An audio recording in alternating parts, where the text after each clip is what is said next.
Hello friends, welcome to personal tutor. I am Bhumika Mishra. जैसा कि हम पॉलिटी कर रहे थे क्लास 7 की, आज उसका लास्ट चैप्टर है, चैप्टर नंबर 9, जिसमें हम पढ़ेंगे स्ट्रगल फॉर इक्वालिटी। हम पूरी बुक में ये चीज़ समझे कि इक्वालिटी तो नहीं है, ठीक है। हमारे कॉन्स्टिट्यूशन में भले ही इक्वालिटी वर्ड यूज़ किया हो, लेकिन हम कहीं पे भी इक्वालिटी नहीं देखते। कहीं डिफरेंस है पुअर और रिच का, कहीं डिफरेंस है मैन और वुमेन का, कहीं पे कास्टिज्म का, कहीं पे रिलीजन का, कहीं पे किसी चीज़ का तो किसी चीज़ का। पूरे चैप्टर में हमने सिर्फ और सिर्फ डिफरेंशिएशन देखा, ठीक है। तो हम किस चीज़ के लिए बात करते हैं कि हमारा कॉन्स्टिट्यूशन जो है वो हमें इक्वालिटी देता है? फिर तो हमारा कॉन्स्टिट्यूशन इक्वालिटी नहीं देता है जब इतने सारे डिफरेंशिएशन है। तो कॉन्स्टिट्यूशन इक्वालिटी देता है, दैट्स मीन गवर्नमेंट कोई भी डिफरेंशिएशन नहीं करेगी। लेकिन कॉन्स्टिट्यूशन में एक्सेप्शंस भी दिए हुए हैं, जिस एक्सेप्शन के थ्रू वो ये बोलते हैं कि यदि पुअर को किसी चीज़ के नीड है तो वहाँ पे गवर्नमेंट उस चीज़ का काम करेगी, ठीक है। मैन और वुमेन में इतनी ज़्यादा इक्वालिटी है और यदि वुमेन डिप्राइव्ड फील करती है तो उसको अपलिफ्ट करने के लिए गवर्नमेंट कुछ काम करेगी। मतलब इक्वालिटी तो है, पर इक्वालिटी, रियल इक्वालिटी एग्जिस्ट नहीं करती है। तो इस चैप्टर में पूरे चैप्टर्स का कंक्लूजन दिया हुआ है, जिसमें ये बात कर रहे हैं कि इक्वालिटी है कि नहीं है, ठीक है। अब देखिए यहाँ पे एक चीज़ लिखी हुई है, poverty and the lack of a resources continue to be a key reason why so many people live in India in highly unequal. जैसे मैंने आपको बताया कि रिच और पुअर का सबसे मेजर डिफरेंस देखने को मिलता है आपको, ठीक है। जो रिच होते हैं वो अच्छी लग्जरी चीज़ों को अफोर्ड कर पाते हैं, वहीं पे पुअर जो होते हैं जो डेली नेसेसिटीज़ होती है उसको भी अफोर्ड नहीं कर पाते। तो इस तरीके के जो डिफरेंसेस होते हैं ना वो इंडिया में देखने को मिलते हैं। और मेनली जो आपको देखने को मिलेगा रिच और पुअर, जो लोग अर्बन एरियाज़ में रहते हैं वो ज़्यादा एडवांस देखने को मिलेंगे, वहीं पे जो क्या कहते हैं रूरल एरिया में देखने को मिलते हैं वो उतने एडवांस नहीं होते हैं। तो इस तरीके की डिफरेंसेस आपको देखने को मिलते हैं इंडिया में, ठीक है। मतलब इक्वालिटी तो है पर रियल इक्वालिटी नहीं है, ठीक है। गवर्नमेंट किसी चीज़ पे डिफरेंशिएशन नहीं करेगी, पर हाँ क्या कहते हैं रियल इक्वालिटी जो है वो अभी तक इंडिया में नहीं आई है। और ये सिर्फ इंडिया की बात नहीं है, यदि आप किसी भी डेमोक्रेटिक कंट्री में देखोगे, जैसे आप अमेरिका की बात कर लो, हम समझते हैं कि अमेरिका डेवलप कंट्री है, वहाँ पे सबको इक्वली ट्रीट किया जाता है, लेकिन वहाँ पे भी डिफरेंशिएशन होता है ब्लैक और वाइट में, ठीक है। काले और गोरे में क्या डिफरेंशिएट करते हैं, ये काले हैं दैट्स मीन हमारे देश के नहीं है तो इनके साथ हम अच्छा व्यवहार ना करें। तो इस तरीके के डिफरेंशिएशन हमें देखने को मिलते हैं।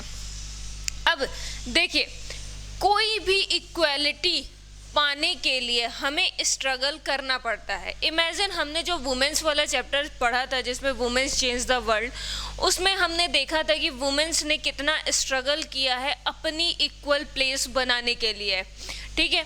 उन्होंने गवर्नमेंट से भी लड़ा है, सोसाइटल अगेंस्ट भी गए हैं और उन्होंने बहुत मेहनत की है एक अच्छी प्लेस सोसाइटी में बनाने के लिए और मेन के इक्वल पहुंचने के लिए उन्होंने खुद को प्रूफ किया है। ठीक उसी तरीके से हर एक कम्युनिटी नहीं बोलना चाहिए, हर एक वो इंसान जो डिप्राइव्ड फील करता है और उनकी तरह पूरी बहुत सी यथ पीपल जो है वो डिप्राइव्ड फील करते हैं, तो अपनी इक्वल प्लेस बनाने के लिए उनको स्ट्रगल करना पड़ेगा। जैसे सबसे बड़ा एग्जांपल जो दिया था पुअर एंड रिच का, ठीक है, पुअर एंड रिच का।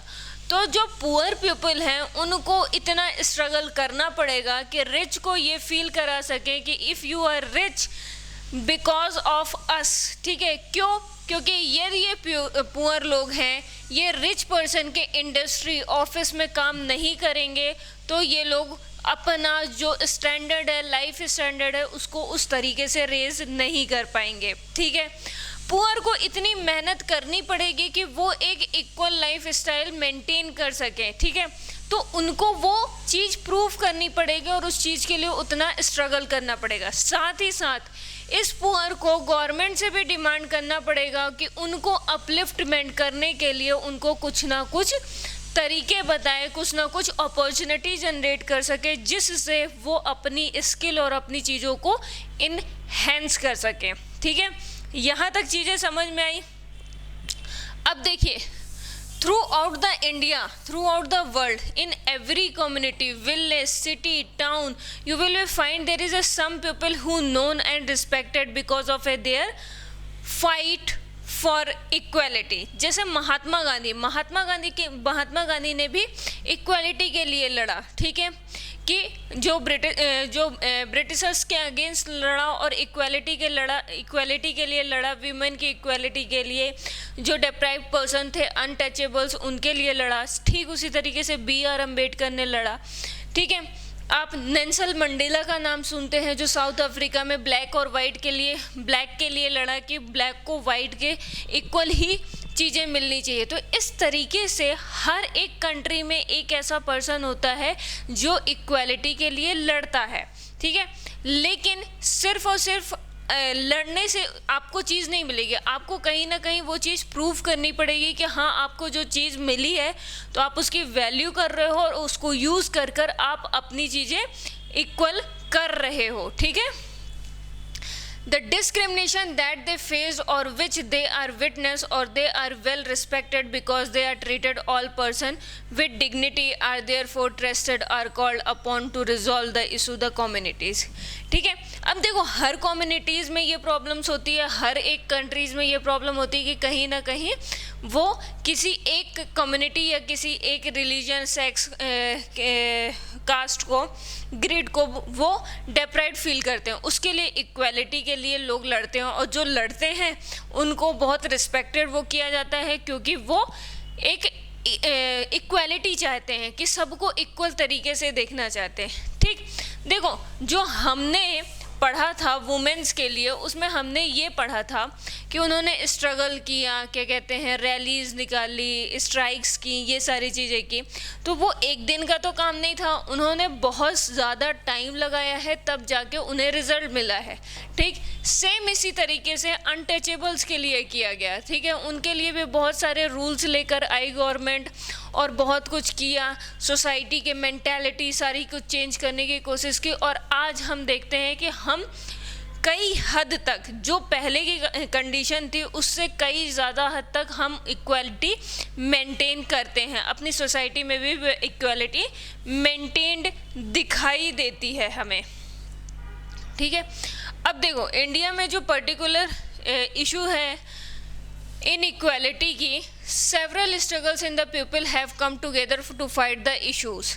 ठीक है, women's movement to raise the issue of equality. अब यहाँ पे एक एग्जाम्पल दिया है, तवा मत्स्य संघ। ठीक है, मध्य प्रदेश का एग्जाम्पल दिया हुआ है जिसमें हाई इशूज रेज होती है और इसमें ये कहा जाता है कि जो बीडी वर्कर होते हैं, फायर वर्क्स होते हैं, एग्रीकल्चर लेबर्स होते हैं, slum dwellers, each group of struggling for justice its own way. There is also many attempts for the cooperative and collective way by which people can have more control over the resources। अब होता क्या है, हमें ये तो समझ में आ गया कि तवा मत्स्य संघ मध्य प्रदेश का स्ट्रगल कर रहा है और वहाँ का हर एक वर्कर जो है वो स्ट्रगल कर रहा है अपनी चीज़ों को पाने के लिए, अपनी इक्वालिटी पाने के लिए। लेकिन एग्जैक्टली हुआ क्या था, हुआ वहाँ ये था कि वहाँ पे तवा, एक्चुअली जो तवा है वो रिवर है। ठीक है, तवा रिवर है। अब इस रिवर में एक डैम बना दिया जाता है। ठीक है, और वो MP का लार्जेस्ट डैम बन जाता है और उसकी वजह से आसपास के जो गांव होता है वो पूरा का पूरा पानी के अंदर, मतलब जो वाटर एरिया के अंदर आ जाता है, उस डैम के आसपास के जो विलेज होते हैं। अब जो विलेजेस होते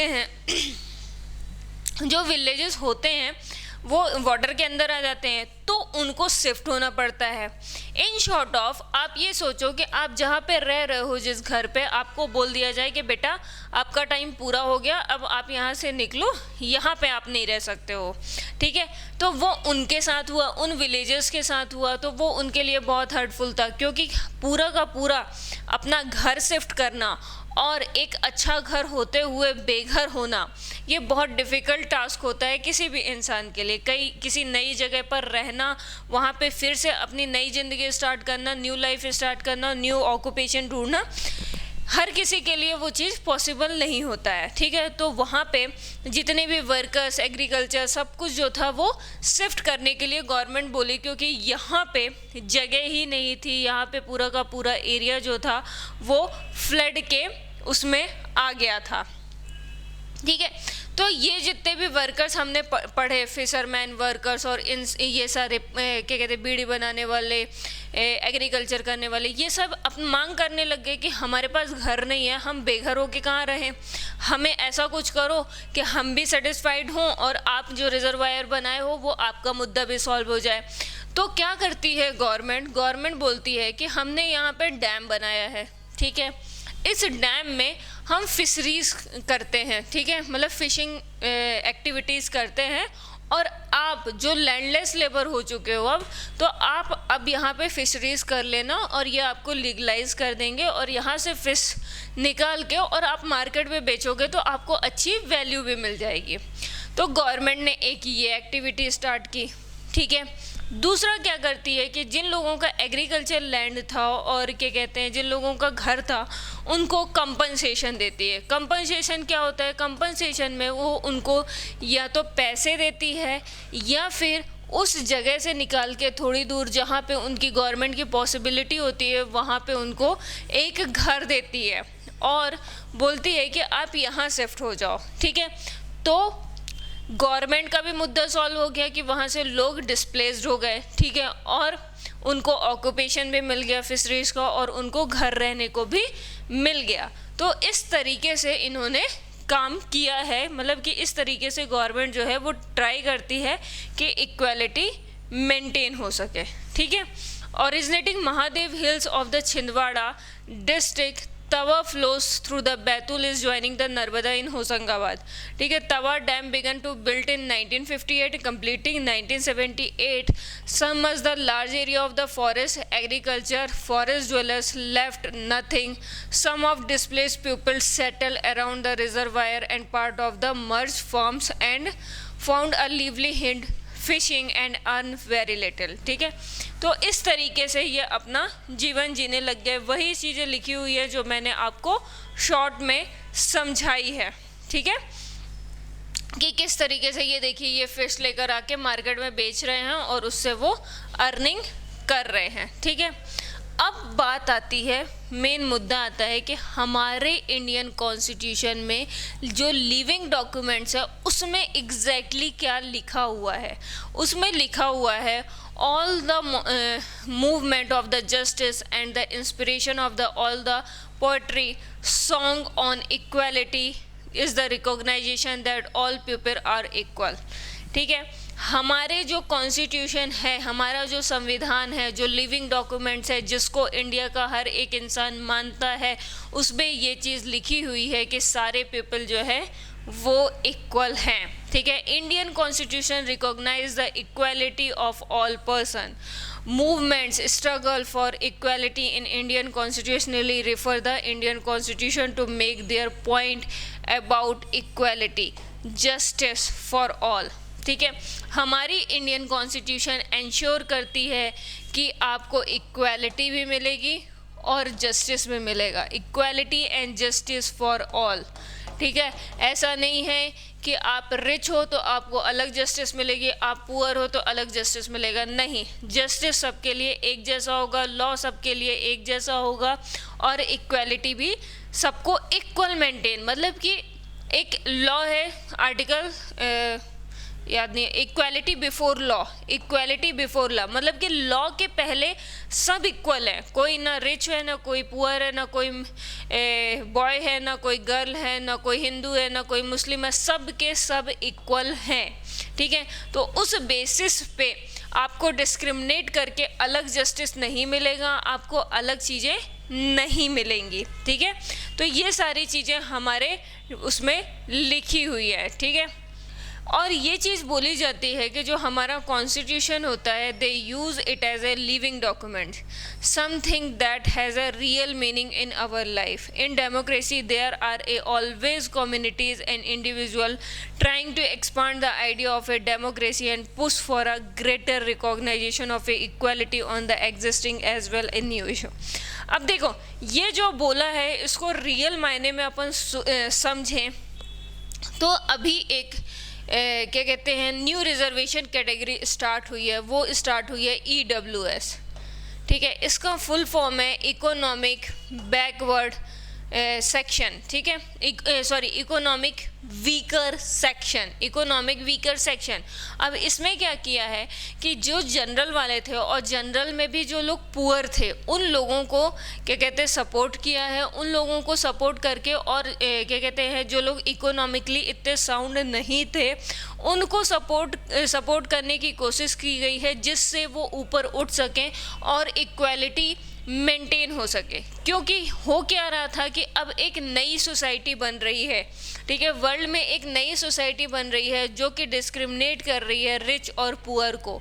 तो इस रिच और पुअर के डिफरेंशिएशन को कम करने के लिए ये एक नई कैटेगरी स्टार्ट की गई है, जिसके थ्रू गवर्नमेंट जो है वो एक इक्वालिटी, रिच और पुअर के बीच में इक्वालिटी मेंटेन करने की कोशिश कर रही है। डेमोक्रेसी, किसी भी डेमोक्रेटिक कंट्री में ये कोई न्यू इशू रेज होता है जिसकी वजह से इनइक्वालिटीज़ बढ़ती जा रही है, तो गवर्नमेंट उसके लिए कोई ना कोई कदम उठाती है जिससे वो इक्वालिटी मेंटेन कर सके, ठीक है। इशू अब क्या लिखा, issue of equality are central to the democracy, ठीक है। Highly issues are post to the challenge their idea of equality in democracy, ठीक है। अब देखो, जैसे मैंने आपको जो एग्जांपल दिया था इकोनॉमिक वीकर सेक्शन बनाकर जो गवर्नमेंट ने रिच और पुअर के बीच में इक्वालिटी मेंटेन करने की कोशिश की है, क्या ये कोई स्टेट गवर्नमेंट कर सकती है? नहीं, ये कंट्री नेशनल गवर्नमेंट करेगी, ठीक है। तो वो सेंट्रल गवर्नमेंट की जवाबदारी होती है कि हमारे देश में एक इक्वालिटी मेंटेन रहे, ठीक है। अब डेमोक्रेसी में अब हमने ये भी पढ़ा कि मीडिया है, जो मीडिया हमारी बात जो है वो गवर्नमेंट तक पहुंचाती है, तो इन सब लोगों का ना बहुत हाथ होता है। Include the privatization of the health service in the country, increasing control of a business houses exert on the media, the low value given to the women, their work, the earning made the small farmers who grow cotton, the issue sustainably affect the poor marginalized communities, therefore the concern economic and social inequality in the country। इस पूरे paragraph में सिर्फ एक चीज़ लिखी हुई है कि rich and poor में डिफरेंस, मैन एंड वुमेन में डिफरेंस, ठीक है, एग्रीकल्चर वर्कर में डिफरेंस, एग्रीकल्चर वर्कर और लैंडलेस लेबर में डिफरेंस, ठीक है। तो इस तरीके के काफ़ी डिफरेंस, काफ़ी इनइक्वालिटीज़ फैल रही है जिसको वो मिनिमाइज़ करने की कोशिश करते हैं। देखो, कोई भी इनइक्वालिटीज़ ऐसा तो नहीं हो सकता है कि बिल्कुल ही ख़त्म हो जाए, इट्स नेक्स्ट टू इम्पॉसिबल वाली बात होती है, लेकिन उस इनइक्वालिटीज़ को मिनिमाइज़ किया जाए, ठीक है। सबसे पहली जो चीज़ होती है वो मिनिमाइजेशन होती है कि वो चीज़ मिनिमाइज़ किया जाए, ठीक है। नेक्स्ट क्या लिखा है, the core of the struggle for equality is democracy, ठीक है। जो इक्वालिटी का कोर है वो क्या है, डेमोक्रेसी है। Dignity, self respect of each person and their community can be realized if they are adequate resources to support and the nurtures their families if they are not discriminate against। अब देखो, यदि democracy नहीं होता तो आप rights नहीं कर सकते हो, आप स्ट्राइक नहीं कर सकते हो, आप क्या कहते हैं रैलीज़ नहीं निकाल सकते हो, आप कहीं पे अपने थॉट एक्सप्रेस नहीं कर सकते हो किसी भी चीज़ को लेकर। तो इतनी पाबंदियों के बीच में ना आप चीज़ें नहीं बोल सकते हो। तो ये डेमोक्रेसी होती है जो हमें इन सब चीज़ों की राइट देती है कि हम कहीं पे भी बोल सकते हैं, हम रैली निकाल सकते हैं, हम अपना न्यूज़ चैनल में बात कर सकते हैं, न्यूज़पेपर में बात कर सकते हैं, सारी चीज़ें कर सकते हैं। और हर एक को ये चीज़ सिखाती है डेमोक्रेसी कि आप अपनी सेल्फ रिस्पेक्ट के बारे में और अपनी डिग्निटी के साथ कोई भी काम करें, ठीक है। तो इस पूरे चैप्टर में ये समझाने की कोशिश की गई है कि इक्वालिटी के लिए एक तो स्ट्रगल करना पड़ता है और इक्वालिटी एक दिन में नहीं मिलती है, आपको उस चीज़ के लिए मेहनत करना पड़ता है। तीसरा ये चीज़ सिखाया गया है कि हमारे इंडिया में और किसी भी नेशन में इनइक्वालिटी है, लेकिन वो डेमोक्रेसी जो है वो उस चीज़ को मिनिमाइज़ करती है, ठीक है। आपका स्ट्रगल, आपकी सारी चीज़ें उस चीज़ को मिनिमाइज़ करती है। हमें अपने सेल्फ रिस्पेक्ट और डिग्निटी से ही काम करना चाहिए। तो ये सारी चीज़ें जो हैं वो सिखाती है हमें, ये चैप्टर जो है हमें ये सारी बातें बताता है। होपफुली ये पूरा का पूरा चैप्टर आपको समझ में आया हो तो अपने दोस्तों के साथ शेयर करें, लाइक करें और चैनल को सब्सक्राइब करें। Thank you.